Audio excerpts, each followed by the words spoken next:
I want to build a unique tabletop centerpiece, though this will bring me out of my comfort zone. And I'm not gonna lie, I don't know if this is going to work.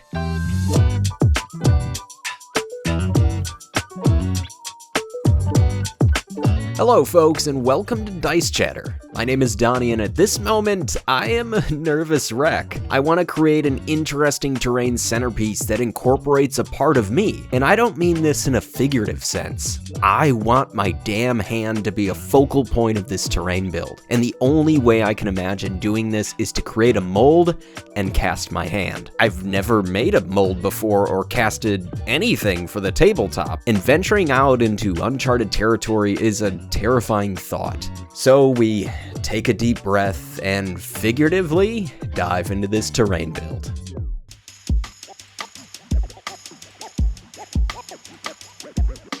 Creating this mold is do or die. If I cannot cast my hand, this build will soon be long forgotten, thrown to the wayside. So to give myself the best chance of success, I found this product, Luna Bean. This step-by-step casting kit is meant for lovers, creating a forever bond, holding each other's hands for an eternity, or you could just convince your wife to film you making a fool of yourself and turn your hands into some tabletop terrain. Also, I don't see why you couldn't mold any other body part that fits in this tub, and I know what you're thinking.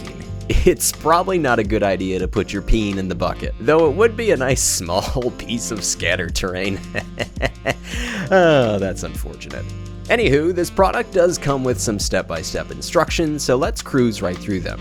Make sure to test out a nice and comfortable pose inside the bucket and get your fingies ready for dumping and add 12 cups of cold water into the bucket, 2.8 liters for those who prefer some metric measurements. Then empty the bag of molding powder into the water and stir it up with a metal whisk. According to the directions, it does say this stirring method is best. For the first minute or so, slowly mix everything together and then speed it up for another few minutes. As you can see, the goo here is a nice pink color. Over time, this will start to fade, and when that happens, give the bucket a few taps to let out some air bubbles and dunk in those hands. Don't touch the bottom or the sides of the bucket, and over a couple minutes the pink color should be completely gone. This means it is beginning to set, and after another 3 to 5 minutes you can begin removing those hands. Though more time is better for a more perfect and exact cast. And of course, don't ripcord your hands out of the mold. Slow and steady wins the race. Give the mold some light wiggles and work those fingies out slowly. Awesome.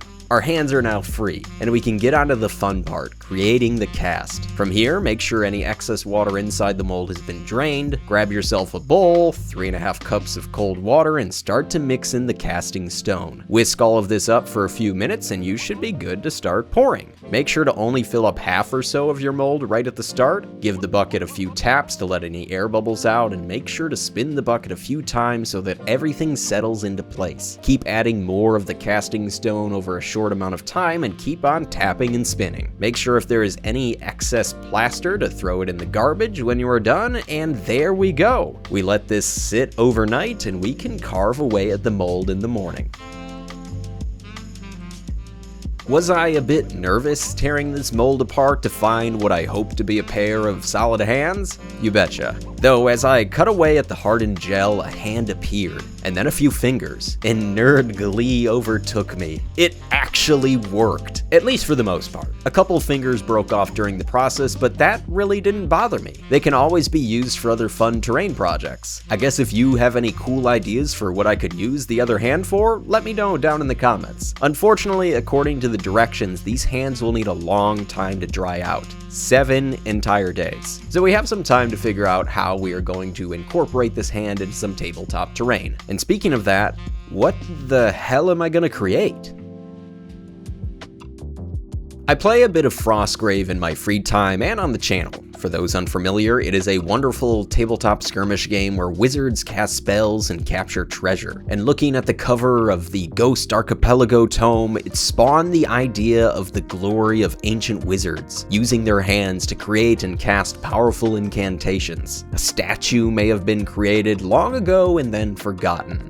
So let's start there. After looking back at a number of my recent terrain builds, I wanted to incorporate the octagonal shapes that I used in my crystals. These will become the steps, barriers, and platforms where many a miniature will find their footing climbing these treacherous stones. To make these fun shapes, we'll bring out the Proxon and make numerous sized square prisms. The dimensions I cut for these shapes will be popping up on the screen now. I find a few different size variations add a bit more dimension to the build, so feel free to create more than I have here if that suits your fancy. And also, don't forget to make these squares into octagons by slicing off each corner of the square shapes we have made. And I'd also suggest creating a lot of these at various lengths. This stone supporting structure needs to be big and sturdy because it needs to hold up my hand, which will be a bit hefty. And I mean, if we take a peek at my basic design for this build, my hand with my fingers extended reaches up to the sky, and everything added together is about 12 inches tall.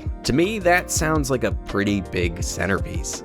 So let's start slamming these stone octagons together and create a unique and playable surface. I just use hot glue to adhere these shapes together, and it is never a bad idea to test out a miniature or two on these rocks. This is to make sure your terrain can actually be used on the tabletop to create numerous fun and exciting battles. Also, while gluing everything together, I decided to take a few of these octagonal prisms and shoot them out at a fun diagonal angle. This is mainly for looks and interest, but later on I don't see why we can't incorporate a few of these stones into some wooden scaffold. This we will cover a bit later, so don't click off the video just yet. And as we get everything together here for the main base and structure, feel free to check out my crystal creation video for a bit more of a terrain tutorial. I tend not to repeat myself too much crafting these terrain projects, so be sure to check out that video if you want a bit more information. Though a difference I'd like to show with these stones is I want them to look a bit more used and beaten down. You know, more salt of the earth. You could do this a number of ways, though I decided to take a simple knife and press in a few nicks and slashes, and you can even peel away at some of this XPS foam with a fingernail to really give off a rundown and walked upon terrain piece. So as you folks can see, the structure of the centerpiece has come along quite well, though we need some wooden walkways and scaffolding for our little miniatures, don't you think?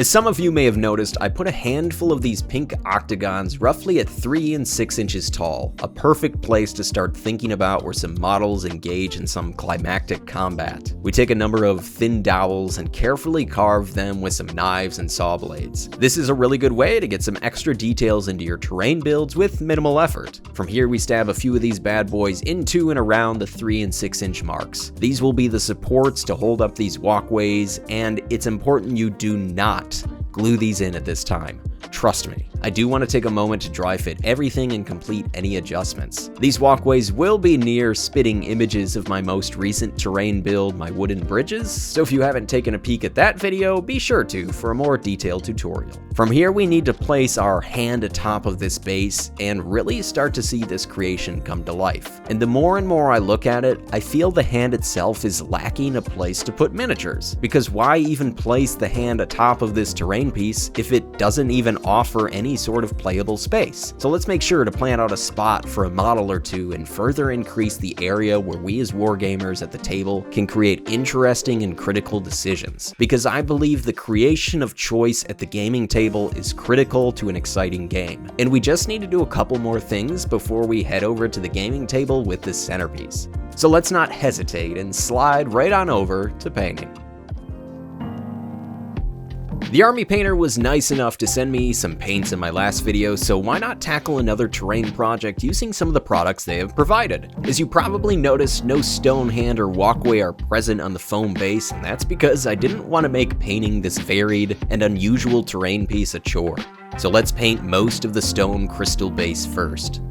Of course, we have already primed everything black and given it a lovely zenithal highlight. From here, we take our darkest brown, oak brown, and overbrush the build. Get this paint everywhere, and it is quite alright if a little white or black shows through. We have many other paints to get onto this build to cover every nook and cranny. Leather brown, desert yellow, and necrotic flesh will be our colors that we dry brush, stipple, and create interesting striations all around these foam octagons. I do my best to try and focus a lot of the darker shades in the areas of of the terrain build that will have more shadows, areas under platforms, rock formations hidden in the deep recesses, that sort of thing. And once I am happy with the coverage, I go around to all the sharp points of these octagonal rocks and edge highlight everything I can find with some skeleton bone. At this point, I did feel the terrain build was a bit too dark for my taste, so I wanted to brighten some areas up with some lava orange to add a bit more color and pop to our rocky base. From here, we are looking pretty good. Though, let's jump over to the hand real quick.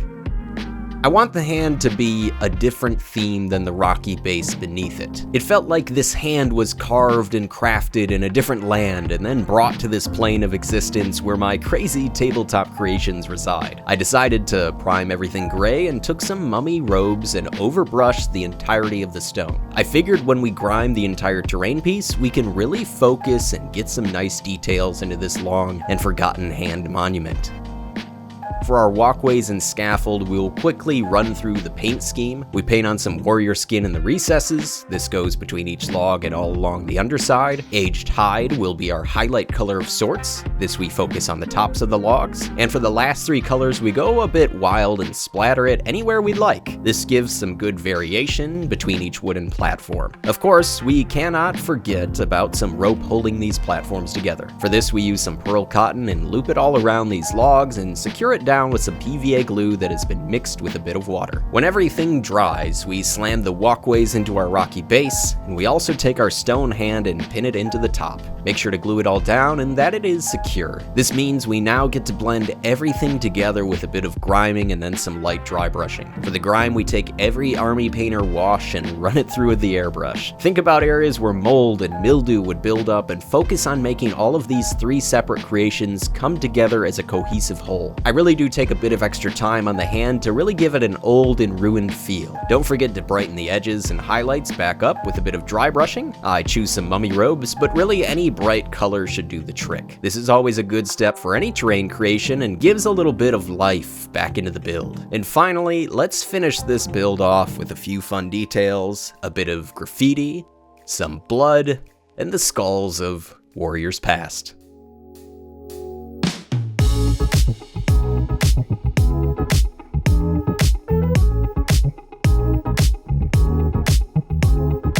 Honestly, I am amazed how well everything turned out. I had a general plan from the start, but I really just let the build take me where it wanted to go. All of the anxiety and the fear of the unknown for this creation has been released into the ether. And I couldn't imagine this working out without the help of my wife during the casting process, the army painter for believing in what I can create, and of course to my wonderful patrons, who have allowed me to go down a path I would have never expected. So be sure to subscribe if you haven't already, and leave me a spicy comment down below. I really do love reading the goofy things you all say. The table is slowly becoming beautifully intelligent, and this is only the beginning. I want to thank you all for watching, and of course, happy gaming.